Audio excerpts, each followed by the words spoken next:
Perkenalkan, aku seorang ibu rumah tangga yang berusia 39 tahun. Dan saat ini aku memiliki dua orang anak. Yang pertama namanya Wulandari. Sekarang Wulandari masih kelas 2 SMP. Sedangkan anak keduaku usia baru menginjak 1 tahun dan berjenis laki-laki. Di dalam cerita ini, aku ingin jujur dan terbuka mengenai kelakuan hidupku di belakang suamiku. Cukup disimak saja, jangan dibully atau menghujat. Namanya saja masa lalu. Semua orang pernah mengalaminya, baik itu hal buruk maupun baik. Nah, kisah masa lalu yang aku alami ini, kisah masa lalu yang buruk, di mana anak keduaku bukan hasil dari pernikahanku dengan suamiku. Terus dengan siapa? Anak keduaku adalah hasil dari kerja kerasku dengan tetangga. Sebut saja nama tetanggaku itu namanya Asep. Sedikit aku ceritakan tentang Asep. Sampai saat ini Asep masih menyandang status bujang dan usianya sekarang 31 tahun. Asep itu orangnya hitam manis dan dia bekerja sebagai kuli bangunan. Asep orangnya ramah, pandai bergaul, selain itu juga humoris, dan disenangi tetangga yang lain, karena dia suka berbagi kepada tetangga.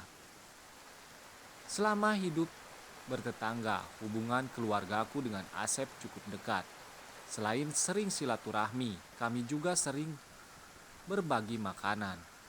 Bahkan suamiku pernah semalam suntuk main catur dengannya. Semakin hari suamiku semakin akrab dengan Asep. Begitu juga aku. Setiap kali selesai memasak, aku selalu membagikan dia makan. Aku lakukan itu karena aku melihat dia hidup membujang. Jadi setidaknya aku bisa membantu mengurangi beban kerjanya. Dengan sering membagi dia makan. Dia tidak terlalu lagi repot-repot untuk memasak.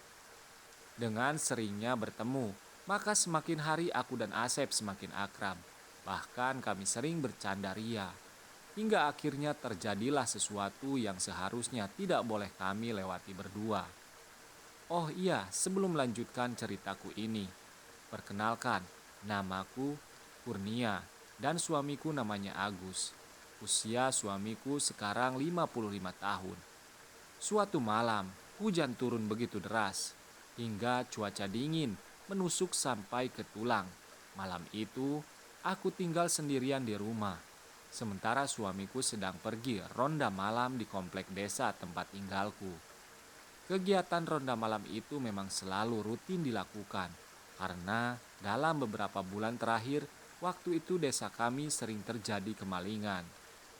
Dalam 1 minggu suamiku mendapat jadwal jaga malam hanya sekali.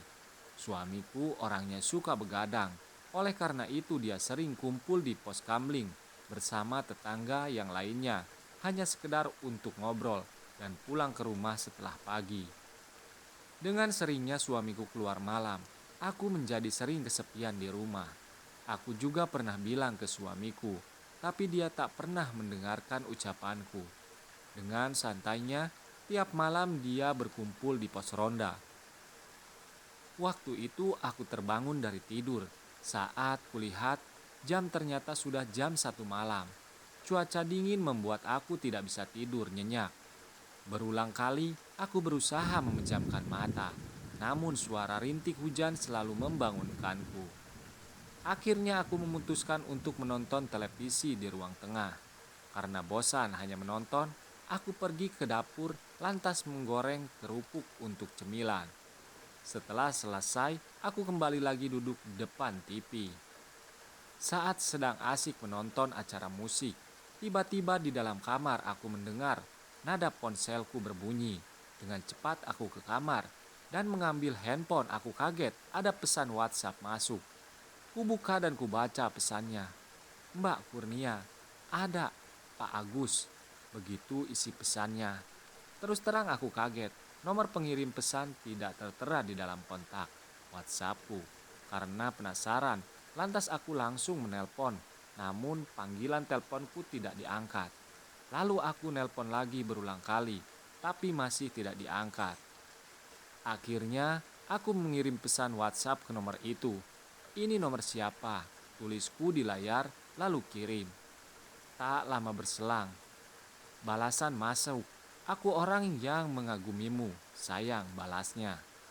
Lantas aku pun kaget setelah membaca pesan itu.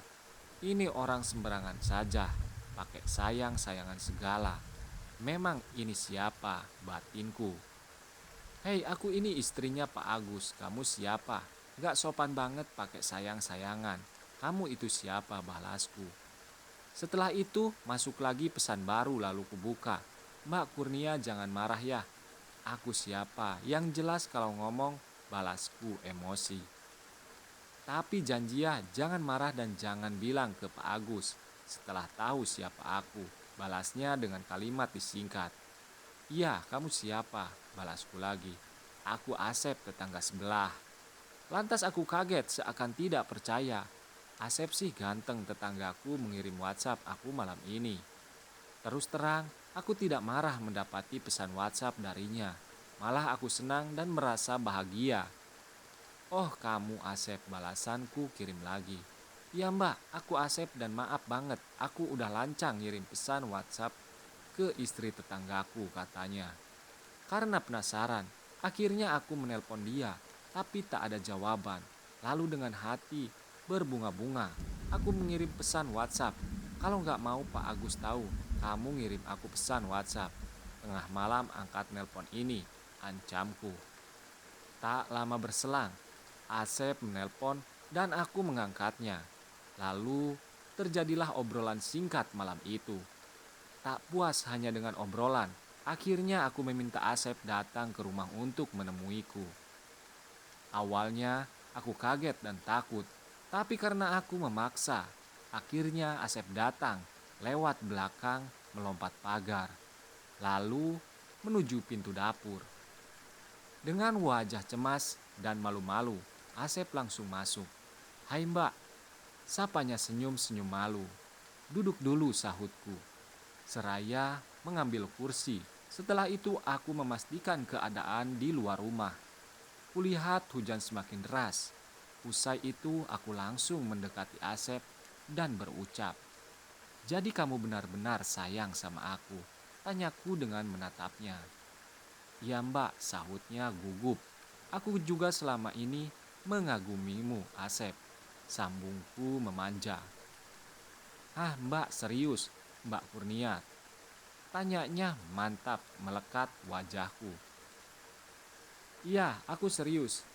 Kita ke dalam saja yuk. Di sini dingin dan mumpung suamiku sedang di luar."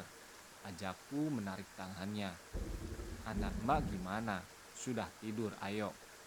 Dan alhasil kami sudah berada di dalam kamar. Dan akhirnya terjadilah sesuatu yang istimewa malam itu. Hingga kami saling mencakar dan menerkam di antara gelap malam. Lalu kami semakin terbuai dengan nafsu yang menggema kala hujan menerpa hingga kami terbujur lelah dan tak berdaya. "Makasih ya mbak, akhirnya apa yang aku bayangkan selama ini tercapai," ucap Asep dengan tersenyum. "Sama-sama Asep," aku juga jawabku seraya melihat jam dinding. "Waduh, sudah hampir jam 4 pagi. Buruan kamu pulang, ntar ketahuan sama suamiku," perintahku cepat. "Ya mbak," ucap Asep berlalu menuju pintu dapur. Nah, itulah dia ceritaku antara aku dengan tetanggaku yang masih bujangan atau masih jomblo belum nikah. Dan bagaimanakah menurut kalian? Apakah kejadian ini harus diulang kembali? Apakah cukup sampai di sini saja? Silahkan saja tulis pendapat kalian di kolom komentar. Dan jangan lupa like, subscribe channel ini. Dan saksikan terus cerita-cerita selanjutnya di channel ini. Terima kasih.